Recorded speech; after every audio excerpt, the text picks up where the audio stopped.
네, 이번엔 집안 싸움으로까지 번진 기업의 경영권 분쟁 이야기해 보도록 하겠습니다. 소통협상 전문가 류재현 변호사 나오셨습니다. 안녕하세요. 네, 반갑습니다. 류재현 변호사입니다. 네, 요즘 기업 경영권 분쟁 얘기가 종종 들리는 것 네네. 같습니다. 오늘은 한국 콜마 이야기 한번 해볼게요. 네. 이 회사 우리나라 화장품 상당수가 이 콜마 공장에서 좀 생산된다면서요? 네, 그렇죠. 요즘 뭐 K-뷰티가 워낙 네. 핫하고요. 그러면서 이제 많은 브랜드들이 해외로 이제 진출을 하는데 네. 그 과정에서 OEM 또는 ODM 업체들이 굉장히 많이 각광을 받게 되는데 네. 그 중에서도 한국 콜마 그리고 코스맥스 이 두 개가 양대 산맥으로 한국 OEM, ODM 업체들 중에 굉장히 각광받고 있는 기업이고요. 네. 또 한국 콜마 같은 경우에는 시총만 벌써 2조가 넘는 그런 굉장히 탄탄한 기업이고 네. 전반적인 모멘텀도 아주 좋은 기업 중에 한 개입니다. OEM, ODM 업체라는 거는 네. 받아가지고 물건을 만들어서 그러니까 화장품을 생산하는 거죠? 그렇죠. 한마디로? 기존에는 이제 OEM을 주로 했었죠. 네. 그래서 제품을 이제 주문자 생산을 했는데 그것만이 아니고 더 확대된 역할을 맡게 됩니다. ODM이라고 하면 이제는 기획 단계부터 개발 단계부터 설계까지 모두 해주면서도 생산까지 하기 때문에 네. 사실은 매출이나 영업 이익적인 측면에서는 훨씬 더 볼륨을 높일 수 있는 기회고 그걸 아주 잘했던 기업이 바로 한국 콜마죠. 네, 찾아보니까 고객사가 한 900여 곳이 되고 연간 그렇죠. 생산되는 화장품 수만 해도 15,000종 이상이라고 그렇죠. 해요. 요즘은 브랜드들은 워낙 많은데 많으니까. 그 브랜드들이 사실은 제품력이 딸리면 글로벌 시장에서 경쟁력이 없으니까 네. 가장 믿을 수 있는 왜냐면 특히 화장품 민감하잖아요. 네. 그 각광받는 그 OEM, ODM 업체들 중에서도 손꼽히는 곳이 바로 한국 콜마입니다. 그런데 지금 한국 콜마가 경영권 분쟁 중입니다. 그렇습니다. 네, 이게 뭐 남매 간의 문제였던 건가요? 네, 남매 간의 분쟁이었는데 지금은 이제 부자지간의 분쟁으로 확대돼서 굉장히 심각하게 지금 사실 이제 서울중앙지방법원과 네. 대전지법에서 지금 소송이 진행 중에 있는 건입니다. 네. 문제는 이제 2019년부터 시작이 되는데요. 네. 2019년도에 사실 지주사격인 콜마 홀딩스의 창업자인 윤동환 회장이 경영일선에서 이제 물러나면서 장남인 윤상현 그리고 장녀인 윤여원에게 콜마 홀딩스 지분을 증여를 해주게 됩니다. 네. 그러면서 이제 윤상현 부회장이 지분의 31%를 확보하게 되고 윤동환 회장은 5%, 그리고 윤여원 대표와 남편 이현수 님이 합쳐서 10%의 지분을 확보하게 되는데 네. 이 과정에서 증여 과정을 지금 문제를 삼으면서 법원에서 치열하게 소송이 진행 중입니다. 그러니까 2019년에 이미 지금 윤동환 회장이 지분을 정리를 하면서 그러니까 네. 증여를 하면서 지분이 그러니까 된 거잖아요. 지금 정리가 경영 못했죠. 승계가 네. 마무리가 됐는데 맞습니다. 지금 이 증여한 주식을 반환하라 이런 소송을 낸 거죠. 그렇죠. 아버지가 이거 굉장히 아들에게. 이례적이죠. 네. 왜냐하면 6년이 지났고요. 그리고 시총이 각각 2조가 넘고 그리고 홀딩스 같은 경우에도 시총이 이제 5천억이 넘는 회사인데 네. 그 시총 5천억이 넘는 회사의 지분을 사실은 이제 다시 반환을 하라 이런 소송을 지금 진행 중에 있고요. 사실 콜마 홀딩스 주식 반환 청구 소송과 함께 사실 아버지가 아들에게 주식 처분 금지 가처분 신청을 했는데 네. 그걸 또 법원에서 받아줍니다. 아, 그 말은 조금 쉽게 말씀을 해주시죠. 주식 증여한 거를 증여한 다시 거를 내놔라. 다시 내놔라. 그리고 내놓는 것을 판단하기 전까지는 그 주식을 팔지 못한다. 근데 팔지 못한다 부분을 인용받은 것이죠. 아, 왜 이런 게 시작이 됐을까요? 봤더니 시작은 여동생 윤여원 콜마 B&H 대표와 뭐 네네. 갈등이 있었다 이런 얘기도 들리긴 하는데 이 네. 시작은 뭐였던 거예요? 왜? 사실 이제 콜마 그룹이 이렇게 이루어집니다.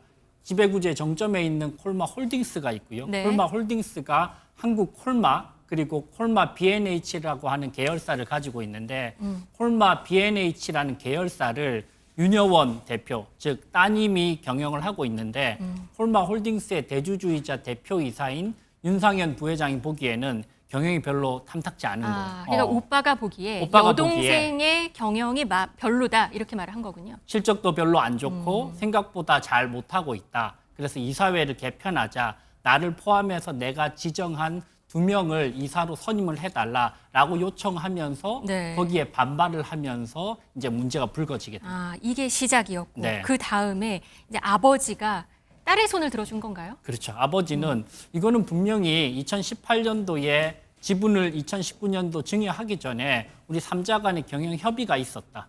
그리고 아들이 딸의 사업의 경영에 대해서 간섭하지 않기로 우리는 협의를 했는데 네. 그 협의를 지금 지키지 않았다라고 해서 증여가 그 당시에 무조건적인 증여가 아니고 부담부 증여였다.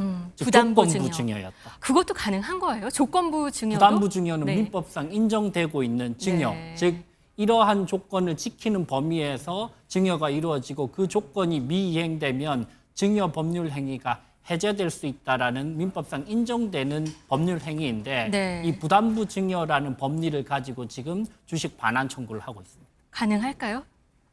법원에서는 지금 심리 중에 있고요. 네. 그리고 법조인들이 보기에는 쉽지는 않을 수 있다. 왜냐하면 6년 전에 증여를 했는데 그 법률 행위를 되돌리는 것이 사실 쉽지는 않은데 문제는 가처분에서 인용을 받았기 때문에 생각보다는 심각하게 다투어질 수 있겠구나. 이거는 호각지세구나. 법원에서도 고민을 할 수밖에 없겠구나.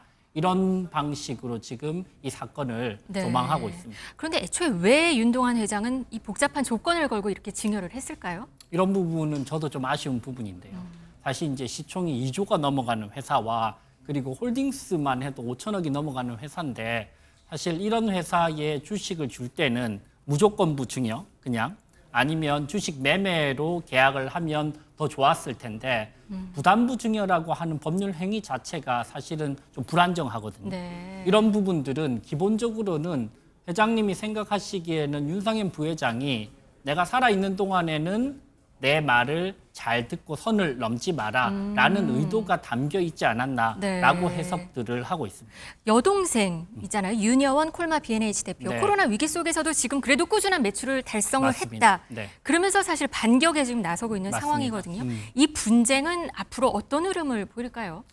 지금 사실은 이제 콜마 B&H도 실적이 그래도 꽤 준수하게 나오고 네. 있고요. 그리고 이익도 나오는 회사이기 때문에 윤여원 대표 입장에서는 좀 억울한 것이죠. 나도 나름대로 잘하고 있는데 사실 지주사에서 이렇게 간섭을 하는 것은 경영권을 찬탈하려는 의도이다라고 주장을 하고 있고요. 네. 근데 윤상현 부회장 입장에서는 사실은 콜막 홀딩스가 콜마 B&H의 지분의 44%를 확보하고 있기 때문에 사실 너무나 큰 영향력을 미치기 때문에 나는 홀딩스 지배 구조를 그리고 경영과 관련된 실적을 생각을 해봤을 때 어쩔 수 없이 간섭을 할 수밖에 없다라고 생각을 하고 있기 때문에 이 분쟁은 향후에도 굉장히 치열하게 다퉈지지 않을까라는 생각이 듭니다. 이런 한국 콜마와 같은 경영권 분쟁 다른 기업 사례들도 좀 있었죠. 있었죠. 최근에도 뭐 한미약품 이제 창업주가 별세하시면서 네. 치열하게 이제 다퉈진 건들도 있고요. 우리가 잘 아는 롯데그룹도 이제 아들들이